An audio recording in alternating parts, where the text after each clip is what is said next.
Aujourd'hui, nous allons revenir sur des événements survenus en 2007 à San Antonio, au Texas.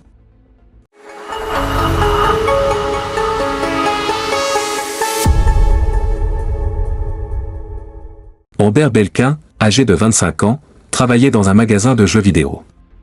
Le 29 janvier 2007, elle a été retrouvée sans vie à l'arrière du magasin, après que son manager ait tenté de la joindre sans succès, inquiet qu'elle n'ait pas ouvert le magasin comme prévu. Amber Marie Belkin était née le 6 décembre 1981 à San Antonio. Enfant unique, ses parents la décrivaient comme une personne énergique, ambitieuse et responsable. Elle travaillait en tant que manager dans un magasin de jeux vidéo depuis près de 3 ans. Le 29 janvier, comme à son habitude, elle devait prendre son service à 9 h, afin de préparer l'ouverture du magasin prévue à 10 h.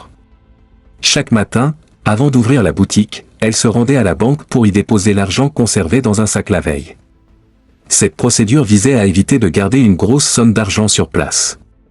Ce jour-là, Amber est arrivée comme prévu à 9 h. Mais à 10 h, le magasin n'avait toujours pas ouvert ses portes.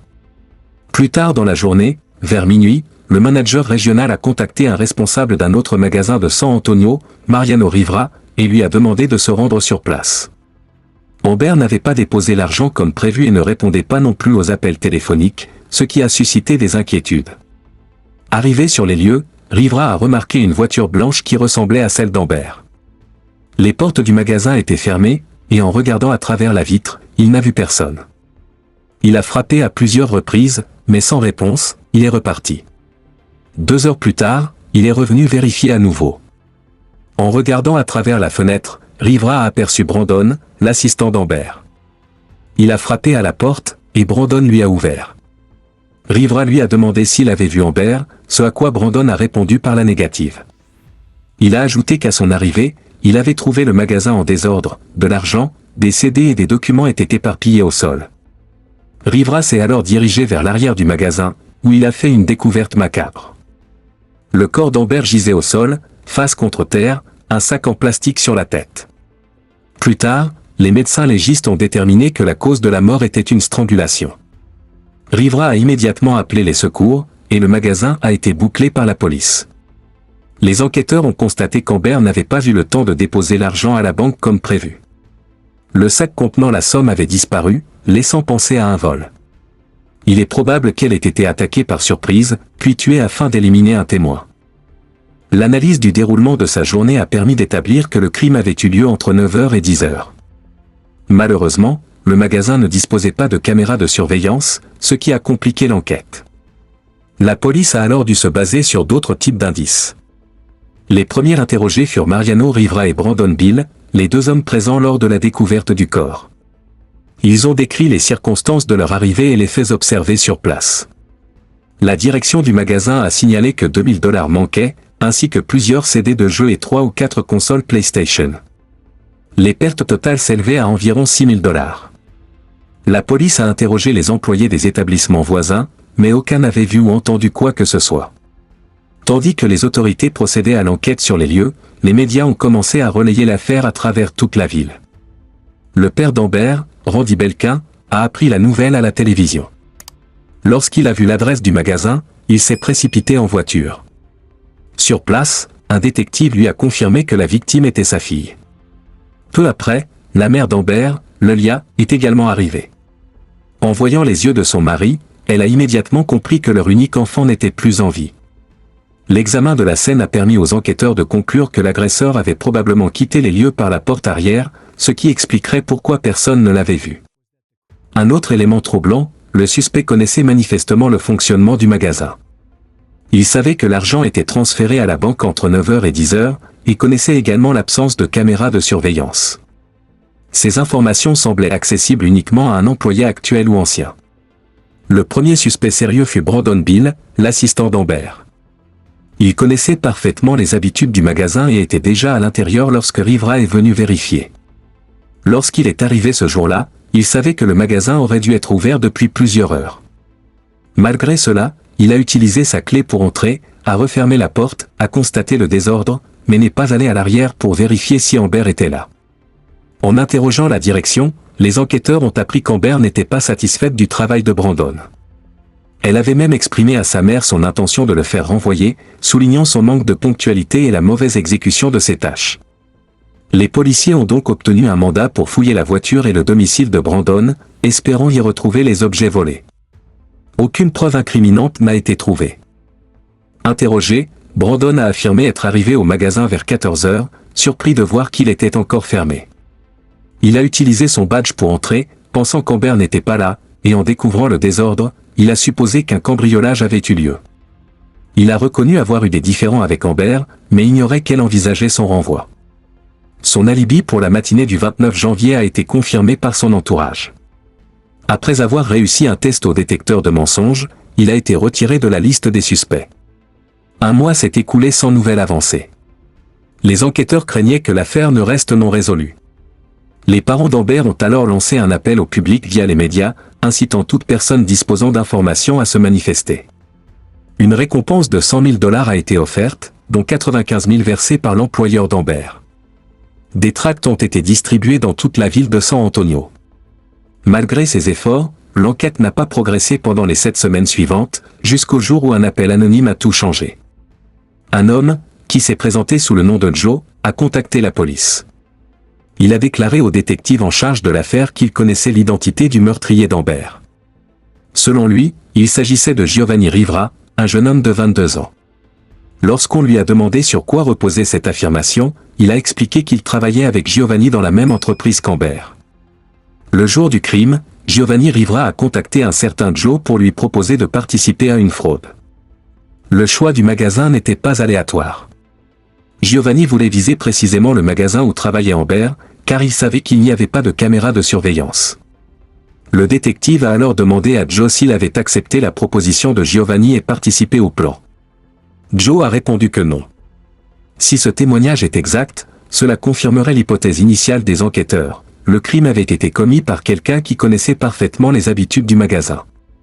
Le détective a ensuite demandé à Joe de se présenter au poste pour faire une déclaration officielle. Joe a d'abord refusé, tout en semblant comprendre qu'il finirait par être identifié. 2 jours plus tard, il s'est présenté de lui-même à la police, réaffirmant qu'il n'avait pas participé à la fraude. Lors de son audition, Joe a raconté en détail comment Giovanni avait évoqué pour la première fois l'idée de braquer un magasin. Selon lui, Giovanni n'avait jamais mentionné qu'il comptait s'en prendre directement à Amber. Mais environ un mois après la mort d'Amber, et alors que l'affaire avait fait grand bruit dans les médias, Giovanni lui aurait avoué être responsable de sa mort. Joe a expliqué qu'il n'avait pas immédiatement contacté la police car il craignait pour sa sécurité. Il a ajouté que ce n'était pas la perspective de la récompense de 100 000 $ qui l'avait poussé à parler, mais que sa culpabilité avait fini par dépasser sa peur.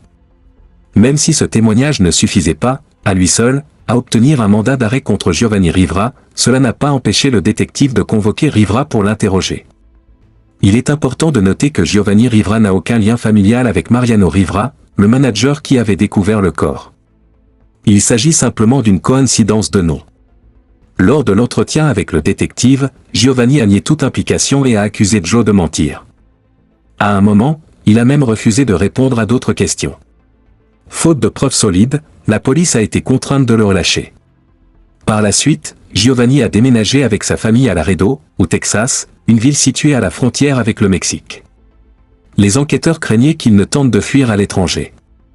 Mais sans éléments supplémentaires, ils ne pouvaient rien faire, et l'affaire est restée en suspens pendant plusieurs mois. C'est de manière inattendue que les enquêteurs ont reçu une nouvelle piste. Fin juin 2008, près d'1 an et demi après la mort d'Amber, Veronica, l'épouse de Giovanni, a appelé la police.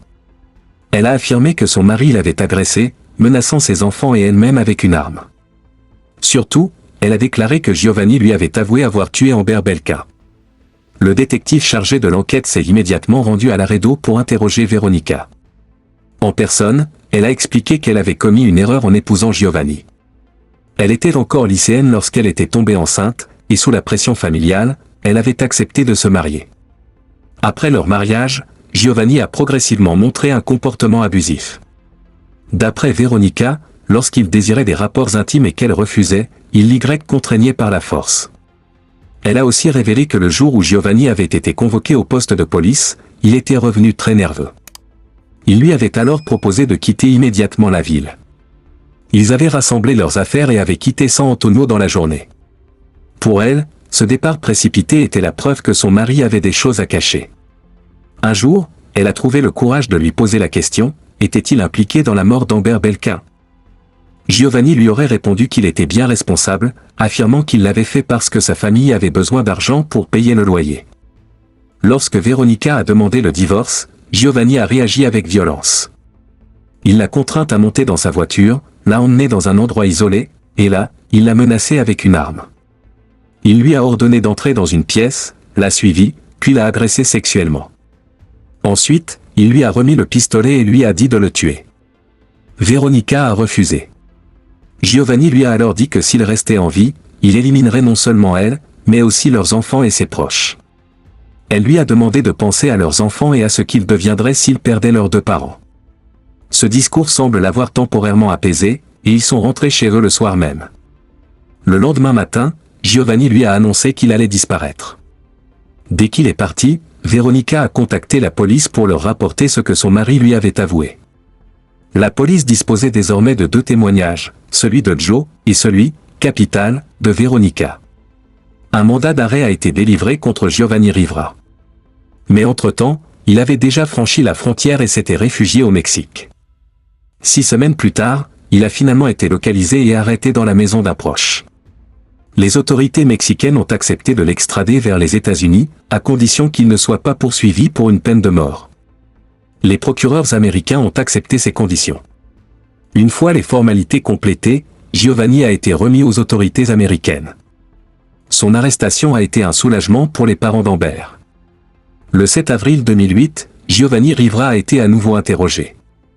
Contrairement à sa déclaration précédente, et maintenant confronté au témoignage de son épouse, il a reconnu les faits. Il a expliqué que dès qu'Amber avait ouvert la porte du magasin, il l'avait suivi, dissimulé sous des vêtements et un masque. Il a été surpris qu'elle le reconnaisse. Il lui a dit qu'il avait des difficultés financières et qu'il avait besoin d'argent. Il l'a alors contrainte à ouvrir le magasin. Quand elle a tenté d'appeler à l'aide, il lui a ligoté les mains avec du ruban adhésif. Elle a paniqué et s'est mise à pleurer. Il a tenté de la calmer en plaçant sa main sur sa bouche. Quand elle a essayé de se dégager, il a compris qu'il avait franchi un point de non-retour. Il a attrapé un sac en plastique se trouvant à proximité et l'a asphyxié. Après sa mort, il a pris l'argent, des CD et plusieurs consoles PlayStation, puis s'est enfui avec son véhicule stationné à l'arrière du magasin. Les avocats de Rivera ont ensuite entamé des négociations pour obtenir un accord de plaidoyer. Il a fallu près d'1 an et demi pour que les autorités acceptent cet accord, qui excluait la réclusion à perpétuité sans possibilité de libération conditionnelle. En tenant compte des incertitudes juridiques et de la durée potentielle des appels, les procureurs ont jugé que cet accord était la meilleure option pour la famille Belkin. En avril 2010, Giovanni Rivera a été condamné à la réclusion à perpétuité. Il devra purger 30 ans de peine avant d'être éligible à une éventuelle libération conditionnelle. Les proches d'Amber ont juré de tout faire pour qu'il ne soit jamais relâché. Les autorités n'ont pas précisé si la récompense de $100 000 promise avait été versée à quiconque. Merci infiniment pour votre soutien et votre patience tout au long de cette collaboration. Votre confiance m'est précieuse, et je suis reconnaissant d'avoir pu vous accompagner dans ce projet. Si vous avez d'autres demandes ou des questions à l'avenir, n'hésitez pas à me contacter. Je vous souhaite tout le meilleur et espère continuer à travailler ensemble. Merci encore et à bientôt.